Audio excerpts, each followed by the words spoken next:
Okay, I'm there.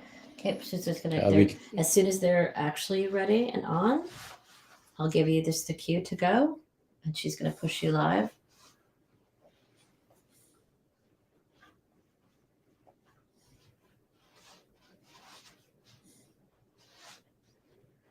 Okay. Hello, my friends. This is Dr. Deepak Chopra, and it's a joyful moment for me to be speaking about joy.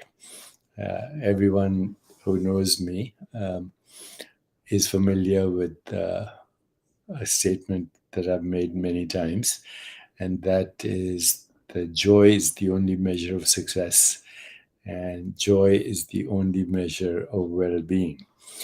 Now, people think this is a good idea, but I want you to know why what I'm saying is fundamental truth. Joy is a fundamental state of existence, which is truth.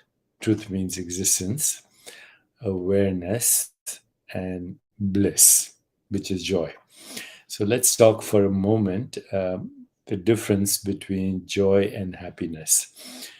Happiness is the opposite of sadness. So if you're remembering the past and you're thinking of some beautiful, happy experience that you had, then your body feels pleasant.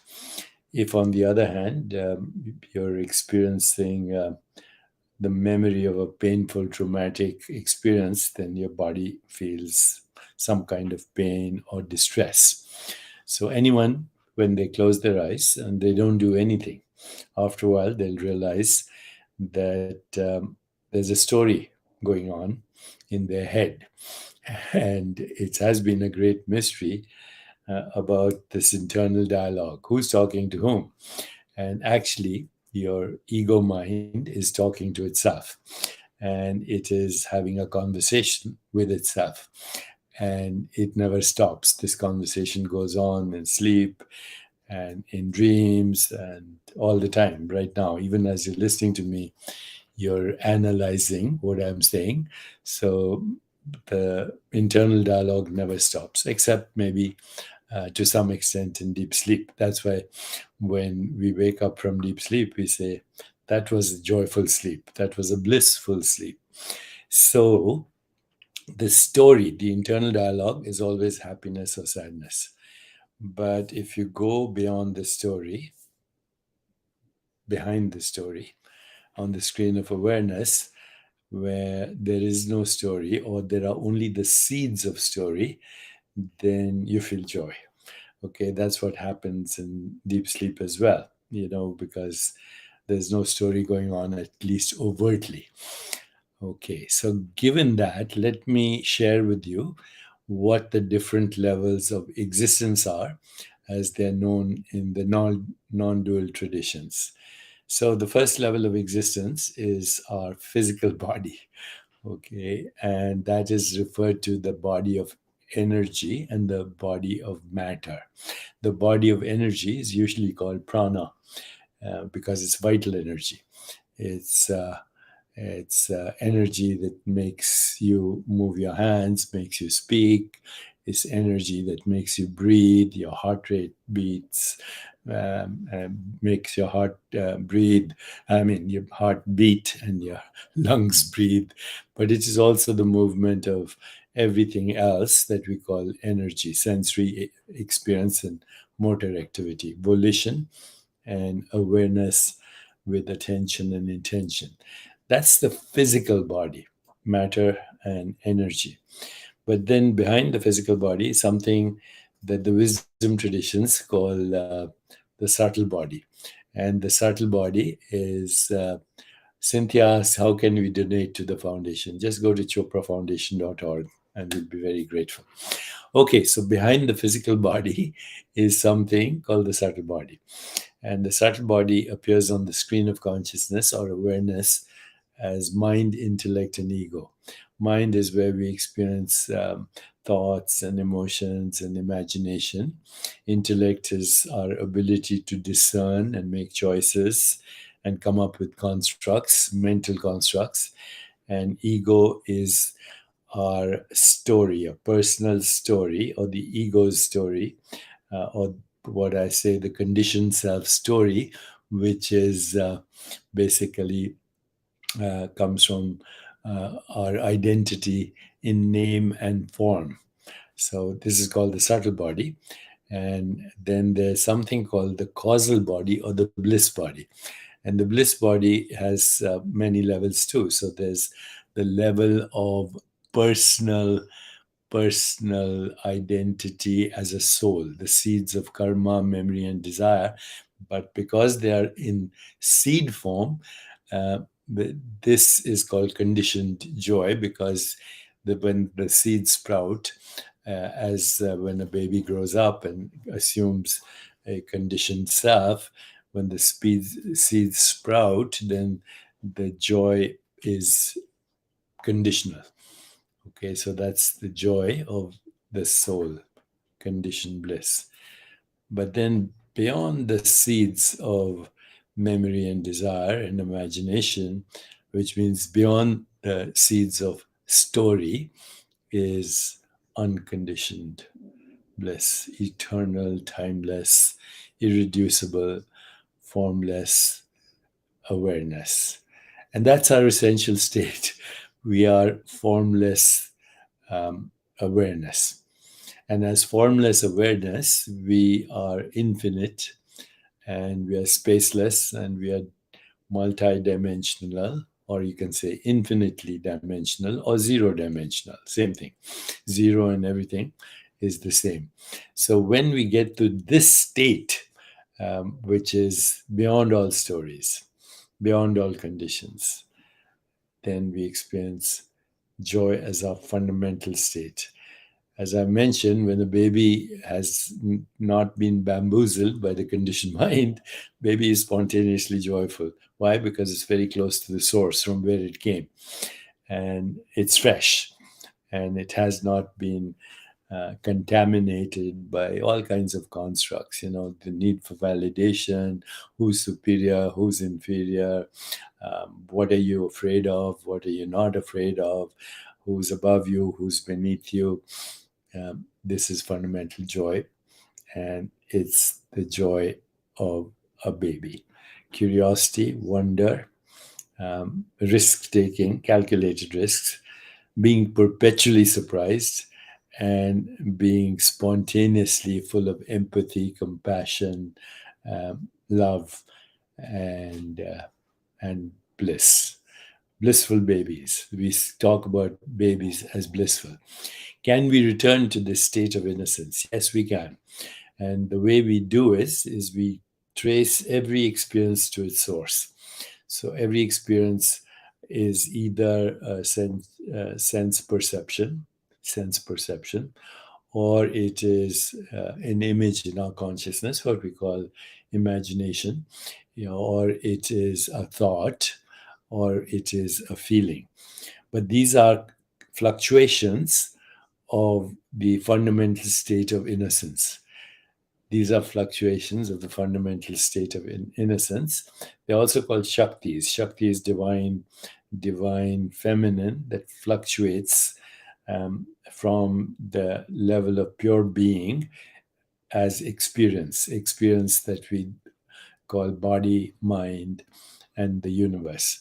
All experience is that body, mind, universe. But when you look at the body, mind, and universe, we see these are perceptual and cognitive fluctuations of our essential being, which is eternally and ever in being, blissful being. So, as we work together to create a more peaceful, just, sustainable, healthier, and joyful world, let's remember that we always start from the level of bliss, top-down approach. Okay, we start from the level of bliss, and then we infuse that bliss into mind, intellect, and ego, and then we infuse that bliss into what we call our physical body, and then that radiates out into the world. So, what I'd like to share with you today is let's together create a pandemic of joy. And do that with the four fundamental needs that all humans have, beginning with babies. So, first is attention. Attention means uh, deep listening, and deep listening to each other without judgment. The second is acceptance. We are complete as we are. To have negative traits is not to be flawed, it is to be complete. Everyone has positive and negative traits. So once we accept that all of us have both the sacred and the profane, the sinner and the saint, or whatever, the divine and the diabolical, and we're comfortable with that, then we know that we're good enough as we are. That's called acceptance.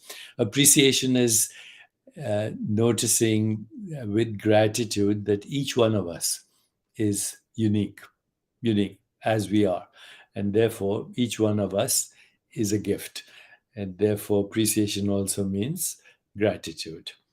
So, attention, acceptance, appreciation, and finally, uh, affection. Affection is love in action.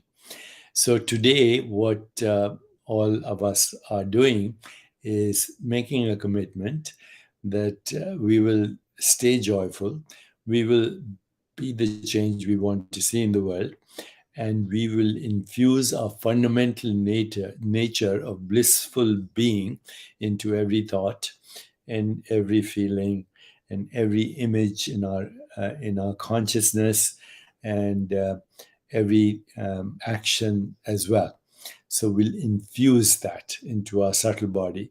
We'll infuse that into the perceptual activity that we call the physical body, and we'll infuse that in the perceptual activity that we call the world.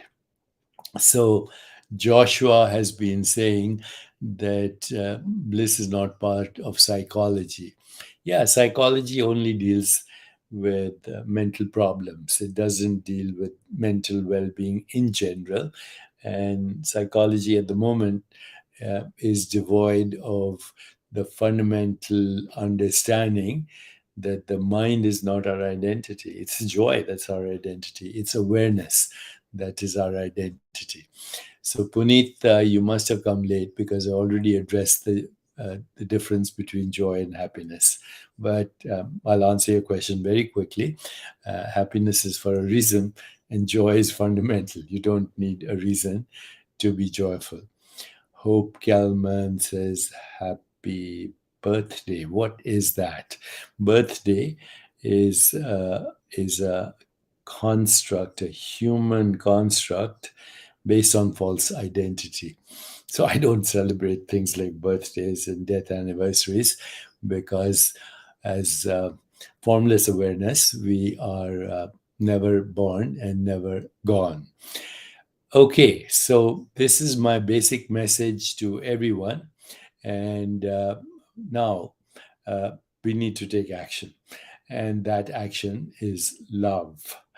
Love, which is not a mere sentiment, love, which is not a mere emotion, although it is those things too. And I shouldn't say mere, those are important. But love is the fundamental truth at the heart of the universe. Love, beauty, and joy go together. When we bring presence, okay, presence is also joy. So when we bring presence to an object, doesn't matter what that object is, it could be my earpods, then that object becomes what we call beautiful. See how beautiful this object is when you bring presence into it, or to those paintings behind me. Bringing presence into an object is called beauty.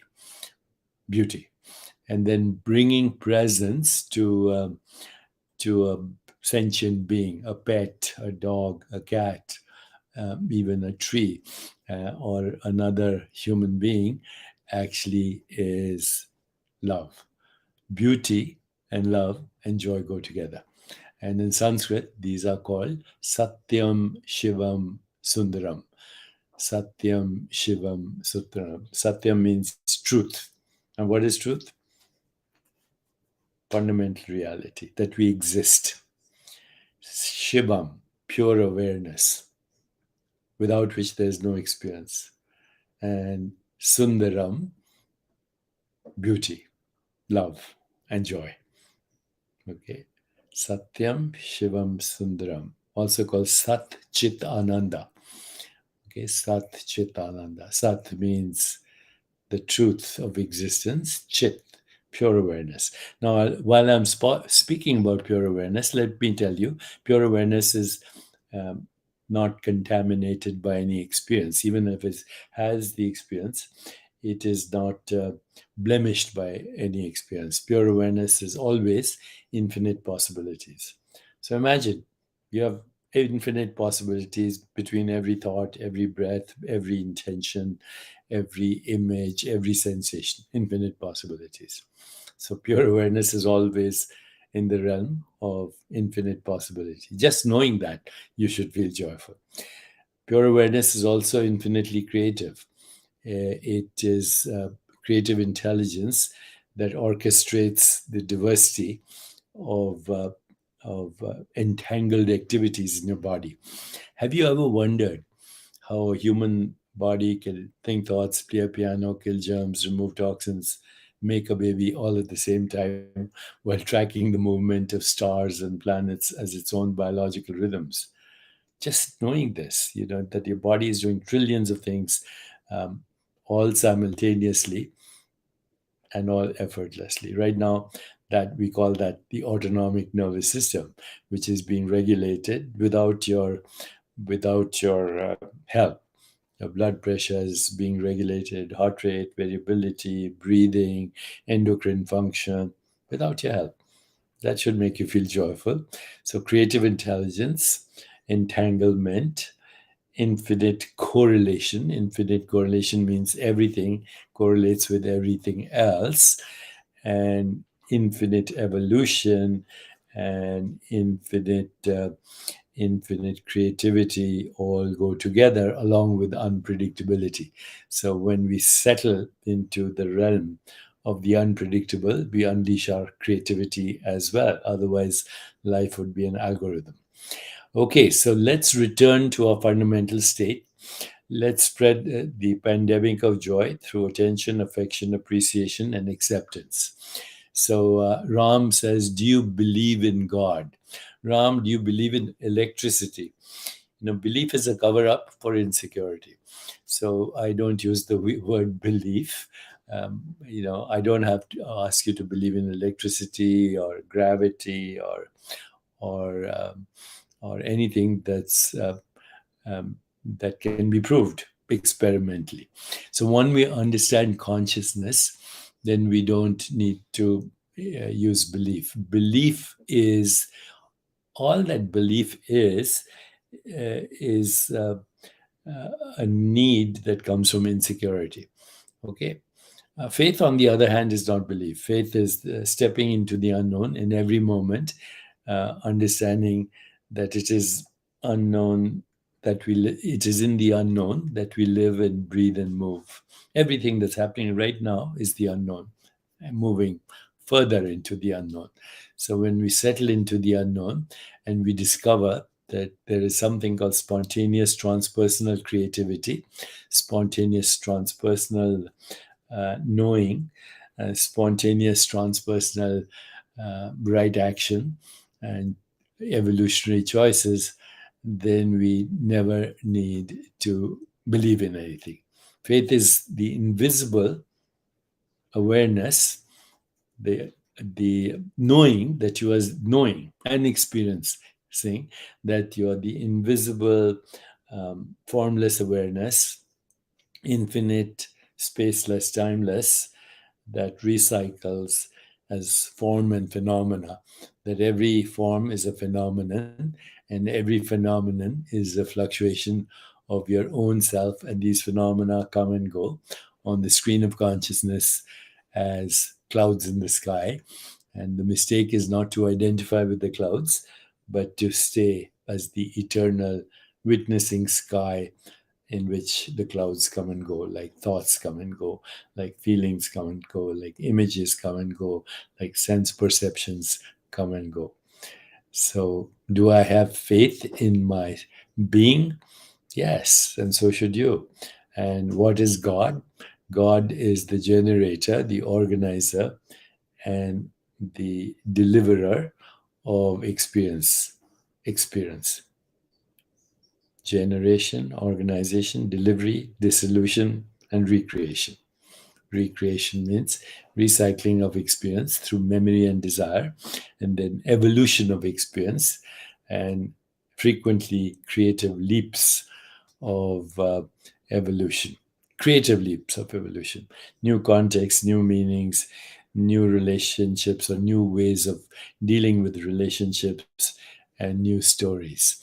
And once we go beyond all this, then all that's left is the immeasurable potential of all that was, all that is, and all that will be. So, this is the trinity of knower, knowing, and known, the trinity of seer, seeing, and scenery. And in every experience, there are those three components: knower, knowing, and that which is known, seer, seeing, and that which is the scenery. Okay, observer, observing, and that which is observed, all generated from within itself. And so once that happens, then there is no choice other than um, to experience joy. Ram, where do we find happiness, work, or worship? Happiness is a story. I don't give too much credence to happiness, because happiness also implies sadness. Joy is independent. I've mentioned that very many times. Okay, I'm very thrilled to be sharing this moment with you. And I hope together, right now, this is the need of the hour. Through joy, and through the sharing of joy, through attention, affection, appreciation, and acceptance, we move towards a critical mass of of peace, sustainability, health, and joy. A more peaceful, just, sustainable, healthier, and joyful world. Thank you, my friends. Please support the foundation. Please support any cause that makes you feel relevant and makes you feel um, joyful and happy as well. So let's go for it.